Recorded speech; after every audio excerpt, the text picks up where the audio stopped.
يا ترى مين هم الأسرى اللي ذكرهم أبو عبيدة في خطابه لأهالي أسرى الإسرائيليين؟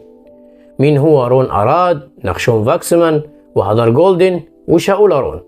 لكننا نحيطكم علما بأن قيادتكم يبدو أنها قررت أن تجعل مصير أسراكم الفقد والضياع كرون أراد، أو القتل كنخشون فاكسمان، أو النسيان والإهمال كشاول أرون وهدار جولدن.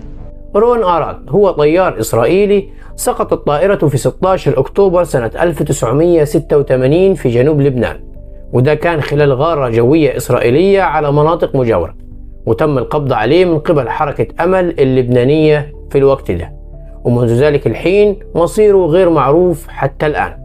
والاحتلال بيتهم إيران إنها محتجزاه في أحد سجونها، وبيرفض الاحتلال الاعتراف بمقتله حتى الآن.